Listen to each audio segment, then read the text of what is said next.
Topic है Ohm's law, ठीक है।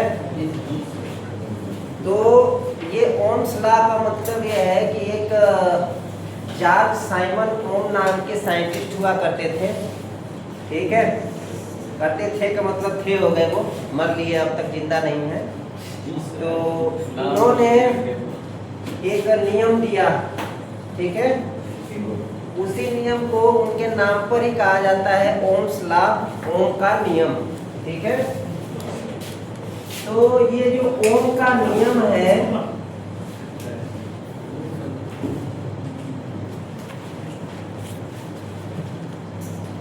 ओम का नियम की बात अगर हम कर रहे हैं तो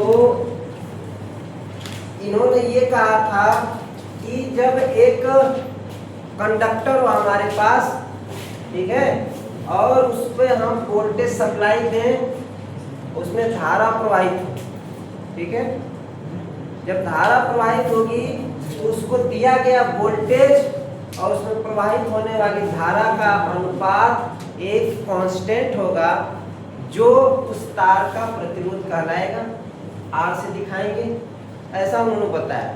लेकिन सभी भौतिक स्थितियां क्या होगी, स्थिर होनी चाहिए, ऐसा उन्होंने बताया। लेकिन वो जो कंडक्टर था वो कौन था?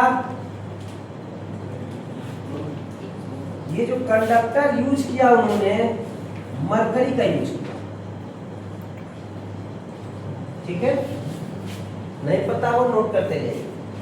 मरकरी का उन्होंने कंडक्टर यूज किया। कंडक्टर जो मरकरी का था वो किस तरह का था? एक ब्लॉक के रूप में, ठीक है। इस तरह से क्या हो रहा है? शोर नहीं मचा। ये आपका एक मरकरी का ब्लॉक है, टुकड़ा। यही कंडक्टर था उनका। और इस कंडक्टर का जो लेंथ है, फार्मूला आपने पढ़ा ना, R = ρ × L/A। तो कोई भी कंडक्टर होगा तो उसकी एक लेंथ होगी। ये जो लेंथ है 106.3 सेंटीमीटर की थी, ठीक है। 106.3 सेंटीमीटर का एक मरकरी का उन्होंने ब्लॉक लिया, ठीक है। उस ब्लॉक पर उन्होंने एक ब्लॉक लिया, दूसरा उन्होंने क्या लिया? एक बैटरी ली। एक बैटरी लिया उन्होंने,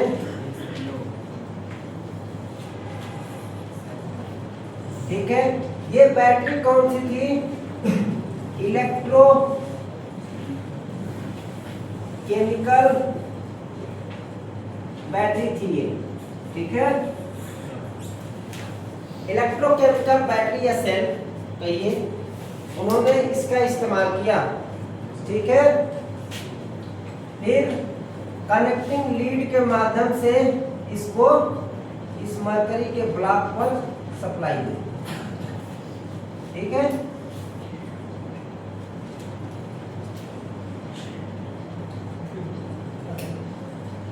अब जब इसको सप्लाई दिया, इसका जो मास था, आपके शरीर में मास है ना? हाँ, कितना मास है? बहुत सारा है। जो मोटा होगा उसका ज्यादा होगा, जो दुबला होगा उसका कम होगा। हाँ, सबसे ज्यादा किसके पास है? आया नहीं, अभी जो है रोशन है। चलिए, तो मास जो था वो 14.4521 ग्राम, ठीक है। इसका जो ब्लॉक है मरकरी का कंडक्टर उन्होंने यूज किया, इसकी लेंथ थी 106.3 सेंटीमीटर और मास जो था द्रव्यमान, वो इसको द्रव्यमान ही कहते हैं हिंदी में।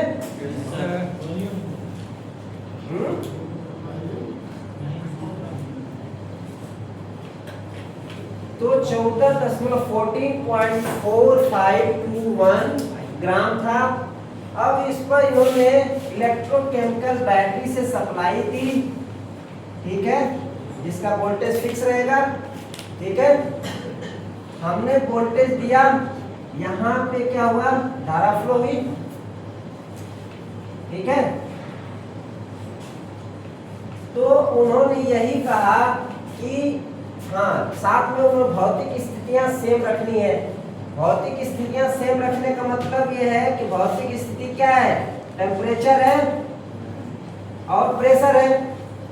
हम इसको दबा नहीं रहे, प्रेस नहीं कर रहे, कोई प्रेशर नहीं दे रहे, दाब नहीं है इसके ऊपर, कोई टेंशन नहीं है। प्रेशर, टेंशन और टेम्परेचर। प्रेशर का मतलब किसी चीज जब दाब देना, टेंशन का मतलब उसको खींच देना, बेंड करना, टेम्परेचर का मतलब तापमान। तो जो टेम्परेचर था वो 0 डिग्री सेल्सियस था, इतना रखा उन्होंने, ठीक है। तो क्या मिल गया आपके पास, कंडक्टर मिल गया, उसका द्रव्यमान इतना है। बैटरी, इलेक्ट्रोकेमिकल बैटरी या सेल यूज किया, साथ में हमने टेम्परेचर, भौतिक स्थिति कांस्टेंट रखनी है, तो हमने 0 डिग्री सेल्सियस टेम्परेचर रखा। उसके बाद इस टेम्परेचर को उन्होंने जब सप्लाई दी तो उन्हें ये मिला कि इसमें बहने वाली धारा जो है इस वोल्टेज पर डिपेंड कर रही है, और उनको एक रिलेशन मिला I प्रोपोर्शनल V। उन्होंने देखा कि अगर वोल्टेज बढ़ेगा तो करंट भी बढ़ रही है, ठीक है। ये रिलेशन नहीं मिला, यानी आप लिखेंगे वोल्टेज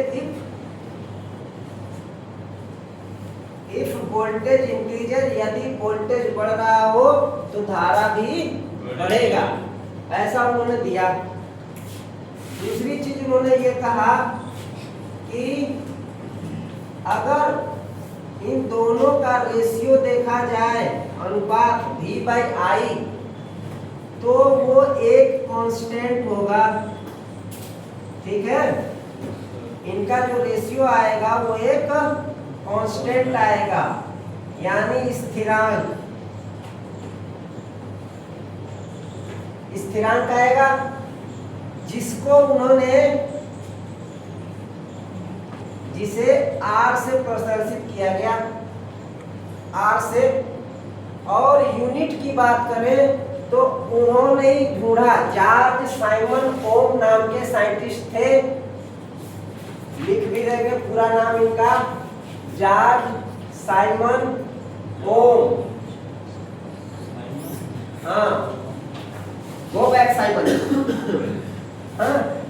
तो जॉर्ज साइमन ओम नाम के ये वैज्ञानिक थे, इन्हीं के नाम पर इसका मात्रक रखा गया, रेजिस्टेंस का प्रतिरोध जिसको कहा गया, इसे, जिसे R से प्रदर्शित किया गया, और इसे कहा क्या गया, रेजिस्टेंस, ठीक है। और मात्रक रखा गया उन्हीं के नाम पर, ओम। इसका सिंबल ऐसे था, है ना, ये चीजें आया समझ। तो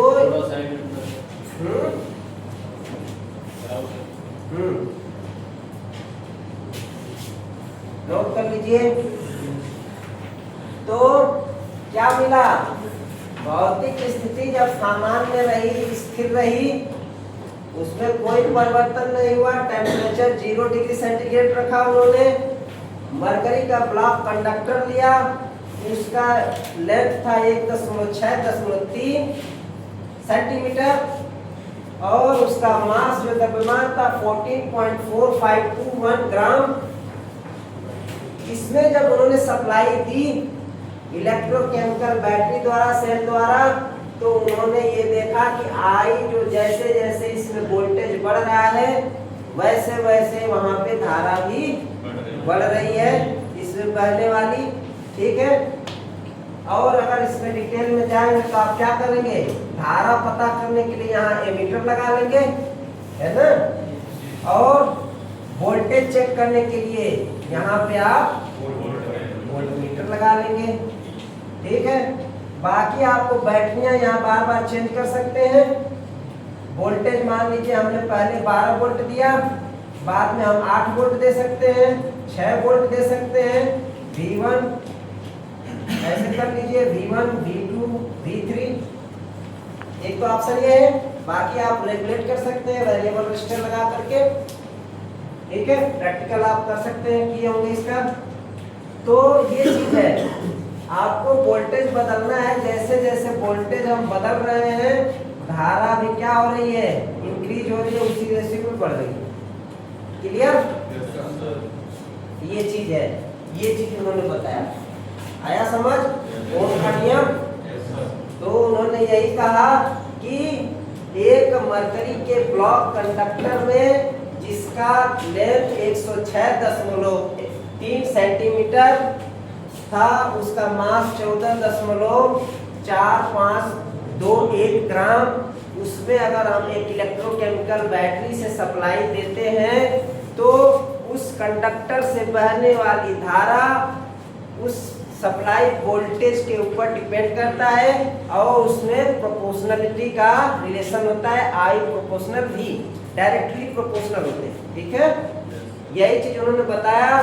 दूसरा ये कहा कि उन दो वोल्टेज सप्लाई के वोल्टेज और उसमें बहने वाली धारा का अनुपात एक कांस्टेंट होगा, जिसे R से उन्होंने दर्शाया, जिसे हम प्रतिरोध कहते हैं। और वह प्रतिरोध उस मरकरी के ब्लॉक या कंडक्टर का प्रतिरोध होगा, ठीक है। और अगर इसके बाद उन्होंने ये भी बताया कि ओम तो मात्रक है, लेकिन एक इंटरनेशनल ओम अगर होगा तो कितना होगा। यहाँ पे वैल्यू तो थी, कितना आया, आप कहते हैं ना कि 1 ओम है ना, 1 ओम बोलते हैं ना, ये 1 ओम एक्चुअल में 1.00490 ओम होता है। ये नोट कर लीजिए, इंटरनेशनल ओम, ठीक है। ये इंटरनेशनल ओम की वैल्यू है। आप 1 ओम कहते हैं, लेकिन कहते हैं ना कि दशमलव के तीसरे स्थान तक लेते हैं, तीसरे स्थान पे 0 ही है, इसलिए 1 ओम कह दे रहे हैं। लेकिन वास्तव में 1.000490 ओम वैल्यू होती है एक इंटरनेशनल ओम की, ठीक है। और हम किससे चलते हैं, इंटरनेशनल ओम, इंटरनेशनल जो मानक है उसी के हिसाब से चलते हैं, ठीक है। आया समझ? नया मिला कुछ ओम में, ओम के नियम में?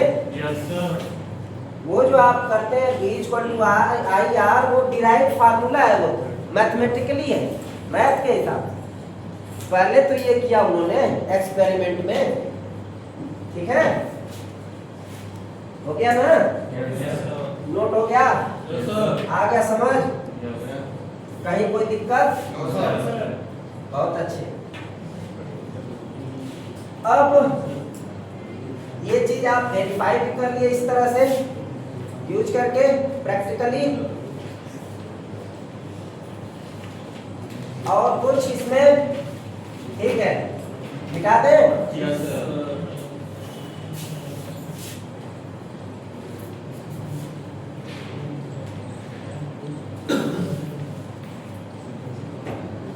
अच्छा, टेम्परेचर किस लिए कांस्टेंट रखा गया है, क्योंकि तापमान का प्रभाव पड़ता है, आपके बॉडी पर भी प्रभाव पड़ता है, तो इस कंडक्टर के भी बॉडी पे प्रभाव पड़ता है, उसके बिहेवियर में चेंज आ जाते हैं, ठीक है। जैसे आप ठंड में सिकुड़ जाते हैं, है ना, गर्मी में पसीना होने लगता है।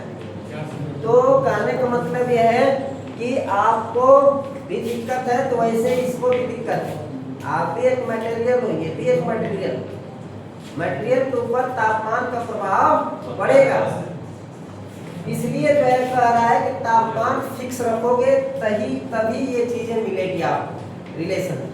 दूसरा, आपको ओम्स लॉ के हिसाब से अगर हम पढ़ें तो ओम्स एक ट्रायंगल, ओम्स लॉ ट्रायंगल, ठीक है। ओम्स लॉ ट्रायंगल, ट्रायंगल का मतलब कि उन्होंने एक त्रिभुज के रूप में इस नियम को समझाया। ये आपका त्रिभुज है,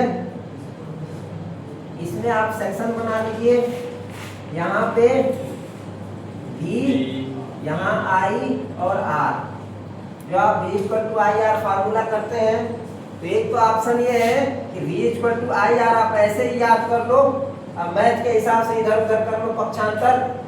दूसरा ऑप्शन ये है कि आप इस तरह से कर लिए। अब आपको V की वैल्यू निकालनी है तो जिसे निकालना है उसे ढक लीजिए, ठीक है। अब आपको क्या दिखा, ऐसे मल्टीप्लाई होगा, ऐसे डिवाइड होगा। हॉरिजॉन्टल जो होगा मल्टीप्लिकेशन है, ठीक है, और अगर वर्टिकल है तो डिवाइड है, ये मतलब है। तो यहाँ पे V को हमने ढका, यानी V इक्वल टू क्या मिला, आई आर, ठीक है। अगर हमने I को ढक दिया तो क्या मिला, V बटे R। अगर हमने R को ढक दिया तो क्या मिला, V बटे I। यही तो बताई ओम्स ने यही तो बताया, R बटे V बाई I। रेशियो इनका एक कांस्टेंट मिलेगा V और I का। तो ये चीज है, इस ट्रायंगल के हिसाब से ओम्स लॉ ट्रायंगल है, इसके हिसाब से आप फार्मूला याद कर सकते हैं। एक ये हो गया, दूसरा ये हो गया और तीसरा ये। इसके हिसाब से आपको किसी एक का मान अगर दिया हो तो आप बाकी दो का दिया हो तो एक का निकाल सकते हैं, ठीक है। जैसे हमने मान लिया कि V का मान हो, V का मान हमें निकालना है, ठीक है, पहले वाले का।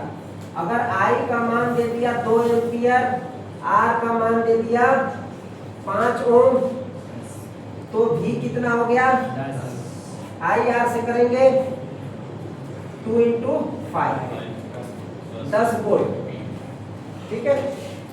इस पे आप क्या करेंगे, I equal to V by R, तो यहाँ पे I निकालना है। अब आपको इसी वैल्यू से निकाल सकते हैं। आपको V कितना है, 10 वोल्ट, ठीक है, और R कितना है, 5 ओम। यहाँ पे आपको V मिल गया 10 वोल्ट और R मिल गया 5 ओम। अब आपको करंट बताना है ये वाले से, ठीक है। करंट निकालना है तो क्या होगा, V का मान 10, R का मान 5, कितना आ गया, 2 एम्पियर, ठीक है। उसके बाद इसका यूज करेंगे। अब आपको मान लो कि R का मान नहीं पता है 5 ओम, लेकिन आपको V पता है कि V 10 वोल्ट है और I का मान 2 एम्पियर है, ठीक है। क्या मिल गया, 5 ओम। इन तीनों फार्मूलों का ऐसे यूज करते हैं। वैल्यू का चाहे जिसकी जैसी हो, आप वहां पर पुट करके मान निकाल सकते हैं, ठीक है। तो ये हो गया ओम का नियम के हिसाब से फार्मूले। अब ओम का नियम का इस्तेमाल कहाँ करते हैं,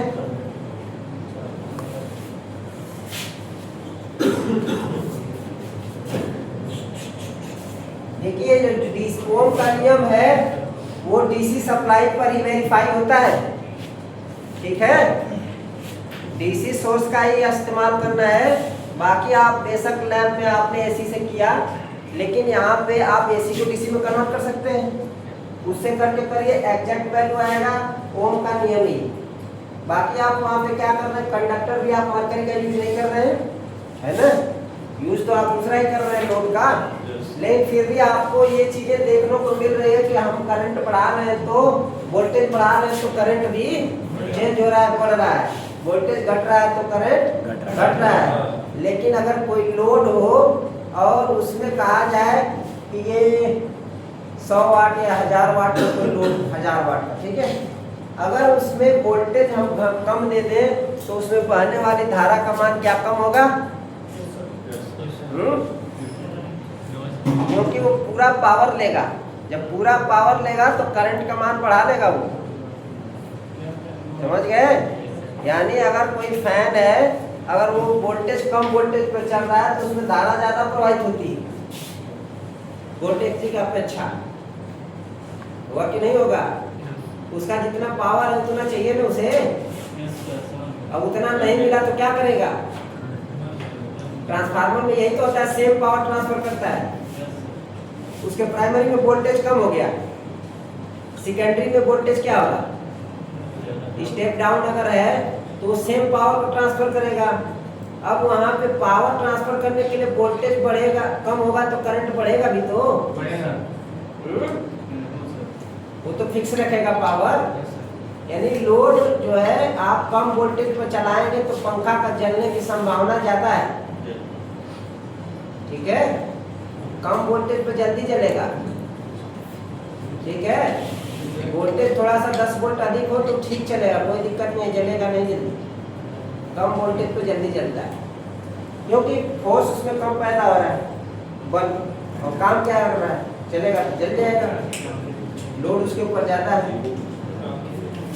ठीक है, तो ये आ गया समझ ओम का नियम।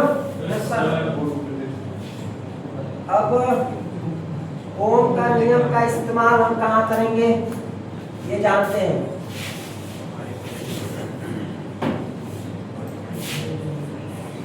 एप्लीकेशंस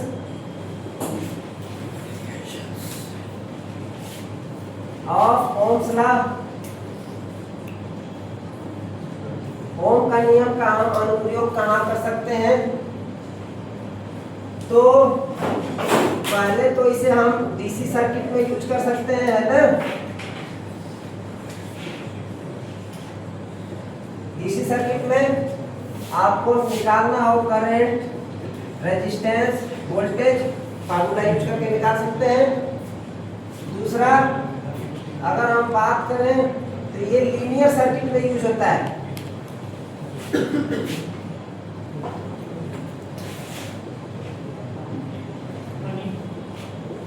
अब लीनियर सर्किट में कंफ्यूज होगा, क्या होगा? यहाँ पर डीसी सप्लाई आपने दिया, वैल्यू फिक्स रहती है, मान उसमें करंट का चेंज नहीं होता है ना। जो कंपोनेंट लगा उसके बिहेवियर में चेंज नहीं आएगा, यानी वो सर्किट कैसा है? लीनियर है। यानी उसके बिहेवियर कैरेक्टरिस्टिक्स में परिवर्तन नहीं हुआ तो लीनियर सर्किट। अगर उसके व्यवहार में परिवर्तन हो रहा है तो नॉन लीनियर सर्किट। बताऊंगा सर्किट के बारे में भी डिटेल में कि कितने तरह के सर्किट हैं। ठीक है, बाइलेटरल, यूनिलैटरल, ये बहुत चीजें हैं सर्किट। ठीक है, फिलहाल यहाँ पे ये है कि लीनियर सर्किट में आप इसे यूज कर सकते हैं, नॉन लीनियर सर्किट में ये वैध नहीं है। ठीक है, ओम का नियम क्लियर? डीसी सर्किट में, लीनियर सर्किट में। बाकी ये वोल्टेज करंट कहीं भी आप इसमें भी यही चीज निकाल लेते हैं, फार्मूला डिराइव करके इससे आप यही निकालेंगे। ये चीज आप ध्यान रखेंगे। ठीक है, क्लियर? नॉन लीनियर सर्किट में इस्तेमाल नहीं करेंगे, ये नोट करना हो नीचे नोट कर लीजिए। नॉन लीनियर सर्किट में उपयोग नहीं होता ये।